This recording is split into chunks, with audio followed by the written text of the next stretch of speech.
অর্থনৈতিক কারণে, সামাজিক কারণে, পেছিয়ে পড়ার কারণে যে যত ব্যাকওয়ার্ড সে তত ওইটাকে ট্রেডিশনাল ভাষাকে ধরে রাখে। আর আমরা যাকে নিজেরা বলি যে যত অ্যাডভান্স, আমরা বলি এই গ্রাম্য কথা বলছি, গেঁয়ো কথা বলছি, কিরকম উচ্চারণ করছে, আমাদের একটা স্ট্যান্ডার্ডাইজ থাকে। কোকা কোলা আর আমার বাড়ির শরবতের মতো একটা ইন্টারন্যাশনালি স্ট্যান্ডার্ডাইজ ফর্মুলা থাকে, যেখানে যাবেন পৃথিবীর সাথে একটা স্ট্যান্ডার্ড হবে। আর যদি পাড়ায় পাড়ায় বাড়িতে বাড়িতে যে শরবত তৈরি হবে তার আলাদা ভেরিয়েশন থাকবে।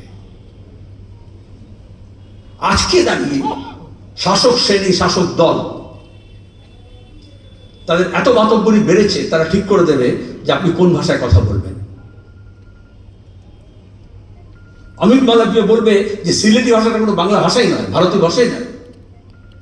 ডক্টর ত্রিগুণা সেন, জাতীয় আন্দোলন থেকে বেরিয়ে আসা, ন্যাশনাল কাউন্সিল অফ এডুকেশন যখন যাদবপুর বিশ্ববিদ্যালয় হলো, শিক্ষাবিদ, বিজ্ঞানী, প্রথম ভাইস চ্যান্সেলর, তার ভাষা তো সিলেটি ছিল। বিপিন চন্দ্র পাল, আমরা যে লাল বাল পাল বলি স্বাধীনতা আন্দোলনে, তিনি তো সিলেটি ভাষায় বক্তৃতা করতেন।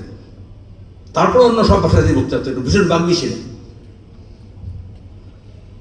আজকে বিজেপির কাছে শুনতে হবে যে না, ওটা ভারতীয় নয়।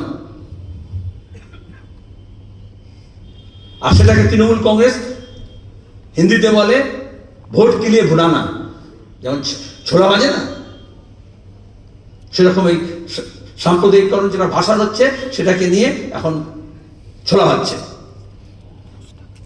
এইখানে আবার কাকাবু কথা বলবো, ওই প্রতিকার আজকে যেটা প্রবন্ধ বেরিয়েছে তার শেষ পাতায়, শেষ প্যারাটা এটা লেখা আছে, শুধু সমস্যা নয়, প্রতিকার কি। অনেক আজকে জানতে চায়, এখনো জানতে চায় আপনারা কি করবেন তাহলে, এই তো সমস্যা বুঝলাম। 1926 সালের কাকা